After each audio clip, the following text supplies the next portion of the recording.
Hi, I'm Vanessa from SpeakEnglishWithVanessa.com. What's this part of my finger? What's this part of my ear called? Let's talk about it.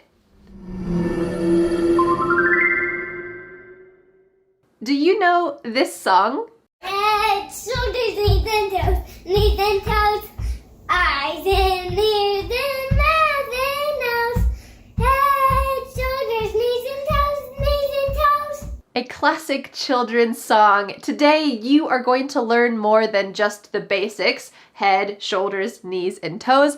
You are going to master 100 body part vocabulary words, plus some useful idioms along the way. To help you never forget what you learn, I have created a free PDF worksheet for you with all of today's body parts, idioms, expressions, concepts, and ideas that we're talking about in this lesson. Plus, you can answer Vanessa's challenge question at the bottom of the worksheet.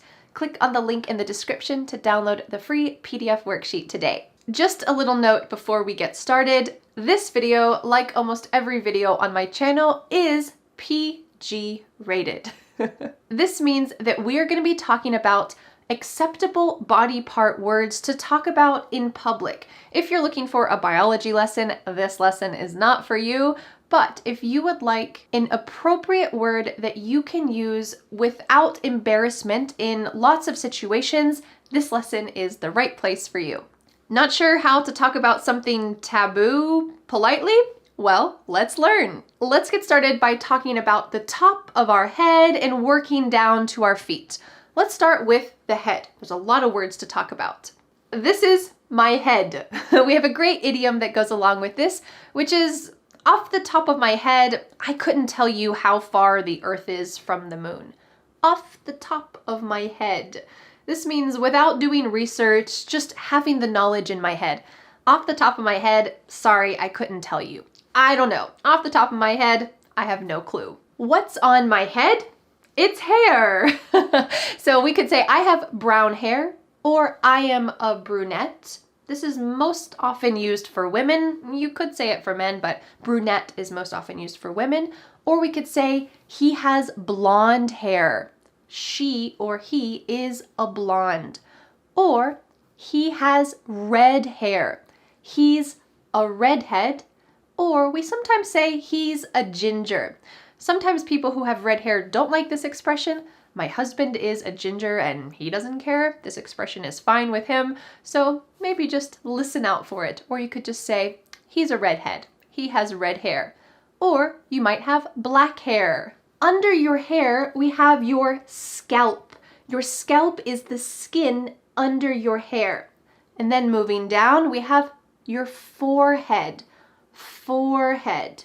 Then we have your eyebrows, your eyelids, and your eyelashes. I want to take a quick note for my Asian followers. In the Asian world, it is somewhat common to talk about some different terms for your eyelids. When I lived in South Korea, I heard my Korean coworkers, when they were speaking in English, I heard them use the terms monolid and double eyelid in their English conversations, but I just want to let you know that this concept is relatively unknown to most of the English-speaking world. This is something that's much more common in the Asian part of the world. So if you were to have a conversation with someone in English and you said, yeah, he has a monolid or a double eyelid, most other people in the Western world are not familiar with this concept. So we just call this the eyelid. These are my eyelids. My eyelids and my eyelashes protect my eyes. My eyes. There's a great idiom we sometimes use. Don't roll your eyes at me. Have you ever done that? Have you ever done that to your parents? If you have rolled your eyes at your parents, they most likely said to you, don't roll your eyes at me. This is a common phrase that parents say to their children. Don't roll your eyes at me. That's rolling your eyes. Under my eyes, I have my cheeks. My cheeks. Babies have cute cheeks that we love to pinch. Cheeks. And moving over here are my ears, So these are my ears, but this is my earlobe. Some people have a pierced earlobe, so I do. These are pierced ears, and my earlobe is pierced. There's another idiom we use, which is I'm all ears. If you have a suggestion for a YouTube video that you'd like me to make, I'm all ears. This means I'm willing to listen. I'm interested in what you have to say. I'm all ears. I have no mouth, no nose, no eyes. I'm all ears. I'm going to listen very carefully. And then we have my nose. This is called the bridge of your nose. And these are my nostrils, Under my nose is my mouth. This is the general word for this area, but there's a lot of specific words to talk about these parts. So let's talk about it. My mouth, my lips are on the outside, my lips. And when I open my mouth, there are my gums.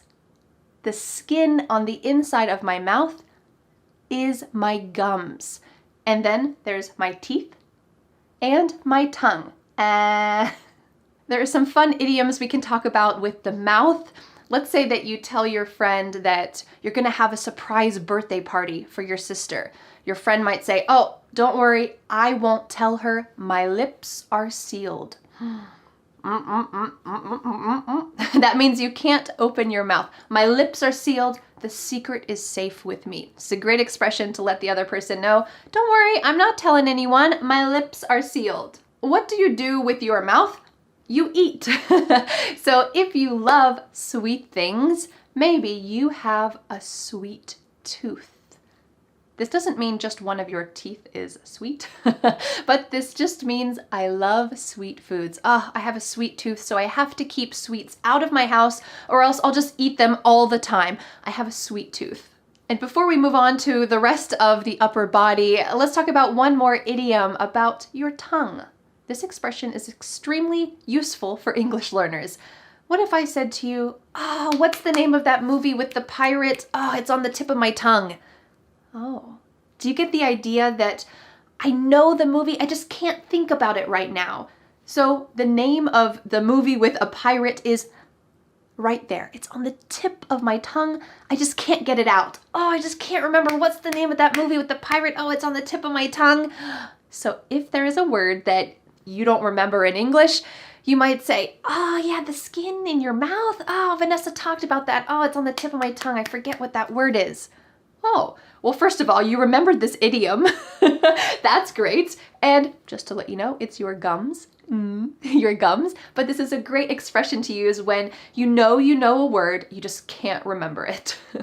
Under your mouth, we have your chin. Your chin. If I told you, keep your chin up, things will get better. Keep your chin up. This is an encouraging statement that you can use to say, you can do it. Keep going. I know that it's tough right now, but find some positivity in this tough time. Keep your chin up. You can do it. Great encouragement. Under your chin, we have your neck. Your neck. And another wonderful idiom. What if I said for you, I stuck my neck out for her because I felt like she did the right thing and she needed some support.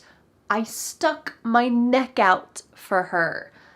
You're not literally sticking your neck out for her, but this has to do with the idea that you are supporting someone even though you might face some criticism. So your head is very important to your body, right? This is a really valuable part of your body. So when you stick your neck out, you are putting your head in a vulnerable position. You're sticking your neck out. You're not keeping it close to you. So that's the idea of this idiom. When you support someone, even though you might face some criticism, you could say, I stuck my neck out for her. Sometimes we use this if we regret it later. Man, I stuck my neck out for her and she just didn't appreciate it at all. I stuck my neck out for her. I tried to support her even though it wasn't the popular thing to do. And now I regret it. She didn't care at all and it wasn't really helpful. And finally, for your head, we can say your face. All of this right here is your face. Have you ever had a pretty rotten morning? Things just didn't go well, but when you walked into the office, you couldn't be grumpy. You couldn't be In a bad mood, you had to put on a face. This implies that things are going poorly, but you have to pretend like everything's fine. Sometimes we say, I had to put on a happy face when I walked into the office. Or we could cut out the word happy completely and just say, I had to put on a face in front of the clients, even though I had just gotten yelled at by my boss. I wanted to cry, but I just had to put on a face when I talked with the clients. This is kind of a tough thing to do, but we all have to do it in lots of situations in life. Maybe you have to put on a face. All right, let's go to the next section, which is not your head, which is your upper body. Now let's talk about the upper body, the upper body. These are my shoulders, my shoulders. If I'm angry at someone, I might give them the cold shoulder. Ooh, the cold shoulder is never good. That means that you ignore someone, you don't talk with them, and you show them that you are angry by giving them the cold shoulder. You might not actually turn your body like this, but that's the expression we use. He gave me the cold shoulder after I told him what was going on. Below your shoulders is your chest, and this is the socially acceptable word for men and for women to talk about this area. We often use the term, I just have to get something off my chest. If there is a weight on your chest, it's a burden. It is not a good situation, but when you get something off your chest, you tell someone something important. Maybe you've been keeping in a secret and you finally can tell someone that you love that secret. I just have to get something off my chest. I love you. I've been wanting to tell you this for so long. I love you. Oh, it feels good to say it. I'm free now. So that's the idea of getting something off your chest. Under your shoulders, we have your armpits, and they are connected to your arms, If you have to twist someone's arm to get them to do something, you had to work really hard to convince them. I had to twist my husband's arm to get a cat, but he finally said yes, and now he loves that cat. It's actually not true. He wanted to get a cat. He had to twist my arm to get a cat. It means, I had to convince him to get a cat, and now we have one. Wonderful. On your arm, there is your elbow, Sometimes we say, I need some elbow room. If you're cooking and all your kids are in the kitchen and everyone's moving around, you might say, hey guys, I need some elbow room. I'm trying to cook here. Can you guys just give me some space? That means I need some room, some elbow room. Attached to your arm, your elbow is your wrist. This is the joint here, your wrist. When I was in high school, I broke my wrist. It was literally and figuratively a pain. And then I have my hands. When you give someone a hand, you help them. Hey, can you give me a hand? This box is really heavy. I need some help picking it up. Hey, can you give me a hand and read over this report? I want to make sure I said it right. Give me a hand. And on my hand, I have my palm. That's the bottom of your hand. And I have 5 fingers. Each of my fingers has a knuckle. My thumb has 1 knuckle. Notice the K is silent, but my other fingers have 2 knuckles. You might see in a movie, we don't really use this in daily conversation, hopefully not too much, but you might see in a movie someone say, do you want me to give you a knuckle sandwich? And that means, do you want me to punch you? Because your knuckles are like this and it's a knuckle sandwich. Hopefully you don't use that a lot in daily life, but you might hear it in a movie and now you'll understand it. Each of my fingers has a fingerprint and a fingernail. We have different names for each of our fingers. Do you know what they are? This is my pinky finger. Sometimes we say my little finger, but almost always do we say my pinky finger, my ring finger, and that's because we often put our wedding bands on this finger, my ring finger, my middle finger. In the West, maybe in other places as well, it's very rude to show only your middle finger. That means F you, I'm so angry at you. Here's my middle finger. So be careful not to do that. Do not point with your middle finger. Instead, point with your pointer. That's what this finger is called. Point with your pointer. And then we have your thumb. Your thumb. All right, so we've talked about the hand, the arm, your chest. Sometimes we talk about this as your chest area, especially if we're being a little bit vague with women. You might say, oh, there's something on your chest area. Maybe there's like a stain on your shirt, but you don't want to point. You don't want to be rude. You might just say, there's something on your chest area. It's not talking about your skin. It's just in this general area. So that's a very polite way to talk about this. And we sometimes use the term collarbone for this bone here, my collarbone. Oh yeah, I just slammed into a drawer and I hit my collarbone. It really hurts. This is my collarbone. Sometimes schools will have a dress code that says you need to cover your collarbone. So that's what they're talking about. And in your chest area, we have your ribs. Your ribs, that's the bones here. And sometimes we use the more technical term, your rib cage. Your rib cage. I bruised a rib. Oh, that hurts my ribs.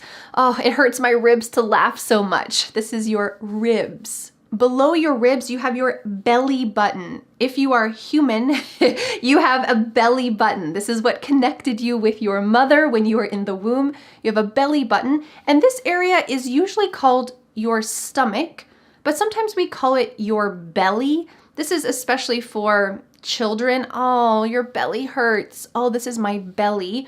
But we often use an idiom that uses another word, and that is your gut. Technically, your gut is inside you. That's like your intestines and your organs inside you. We're not going to get to that. That's too detailed right now. But we sometimes use the phrase, trust your gut. This doesn't mean that you are using your rational brain. You're just trusting your instincts. So if you thought, should I join Vanessa's course or not? Well, this is how much money it is. This is what I saw on the website. This is it. Now, I'm just going to trust my gut. I know Vanessa is a nice teacher and I think it will be useful. I'm going to join the course. Great. Well, you can join the Fearless Fluency Club here. Trust your gut. That means I'm just going to trust my instincts and do it. All right, let's move on from the head, the upper body, and talk about the lower body. All right, now let's talk about the lower body. These are my hips, my hips. And if you want to talk about this area in a polite daily conversation type way, we often just say private parts. This is something that's common for children to say, and I think this is something that's common for adults to say as well. Of course, we don't usually talk about this area in the workplace just in general, but if you are going to use a polite term, we would say private parts. We sometimes use the word crotch, but this is mainly for men, and it's mainly used to say, hey, don't hit me in the crotch. Of course, talking about this area is not professional. So in the workplace, of course, none of these words apply, but in daily conversation, those are words you'll definitely hear, and they're not considered rude. You'll also hear the term groin used, and this specifically has to do with the muscles on the inside of your legs, like in this picture. And it's most commonly used to talk about when you hurt your groin. So you might say, I pulled my groin when I was doing yoga yesterday. So it's used to talk about maybe some kind of pain. If you go to the doctor, you can use that term to talk about the muscles on the inside of your leg. I know that's a little technical, but you will use this and hear this in daily conversation. I pulled my groin and now it hurts to walk. Next, let's talk about your legs. This is my leg and my knee. My leg and my knee. And here is my butt. This is the most general term that we use, but sometimes we use backside to be a little more polite. For my kids, we use the word bum. Wipe your bum. Don't put your bum on the table. We use those terms to be a little more indirect, but the most general term you're going to hear is butt. We often also use thigh to talk about the upper part of your leg. My thigh. I bumped my thigh on the table and it really hurts. Your thigh. Then below your knee, Notice that the K is silent. Below your knee is your shin. Your shin. This is also a little bit of a technical term, but we often use shin when we're going to the doctor and saying, yeah, I just really have some shooting pains in my shin and I don't know what it is. This bone in the front is your shin. Behind your shin is your calf. Your calf. Now, strangely enough, this is also the word for a baby cow.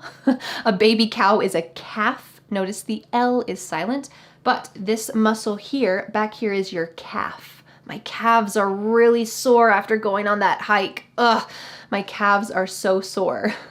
Then we have your foot. Your foot. Just like the hand, the foot has a lot of parts as well. We can talk about your ankle. Your ankle is the bone here. Don't twist your ankle. That hurts a lot. For your toes, we don't have a name for every individual toe. Maybe doctors do. I imagine doctors do. But in daily life, we just say your big toe and your little toe. The other toes are important, but we don't have a specific name for them. So it's your big toe and your little toe. Then we have underneath your foot is called the foot arch. And sometimes we say the arch of my foot. The arch of my foot hurts after walking for 10 hours yesterday. My foot arch hurts, or the arch of my foot. And the back of your foot here is called the heel. The heel. Notice the spelling is different than to heal, the verb. So this is with 2 E's. Heel. I hurt my heel and I hope it heals soon. That's your heel. What would it mean if I said, I have a new job starting tomorrow and I'm going to put my best foot forward and be prepared for my job? To put your best foot forward doesn't really mean that one of your feet is better than the other. It just means I'm going to do my best. I'm going to do everything I can to make sure that there is success. I'm going to put my best foot forward. I'm going to wear professional clothes. I'm going to be in the right mindset. I'm going to get a good night's sleep the night before. I'm going to put my best foot forward. Excellent expression. Whew, that was a lot of body vocabulary words and idioms, but keep your chin up. I know that you can do it. Put your best foot forward and download the free PDF worksheet so that you never forget the expressions that you learned in today's lesson, and you can answer Vanessa's challenge question at the end of the PDF worksheet. There is a link in the description so that you can download it. And now I have a question for you. Which one of these body part words was new for you? I would love to know which one of these helped you to expand your vocabulary so that you can speak confidently in daily life. Well, thank you so much for learning English with me, and I'll see you again next Friday for a new lesson here on my YouTube channel. Bye! The next step is to download the free PDF worksheet for this lesson. With this free PDF, you will master today's lesson and never forget what you have learned. You can be a confident English speaker. Don't forget to subscribe to my YouTube channel for a free English lesson every Friday. Bye!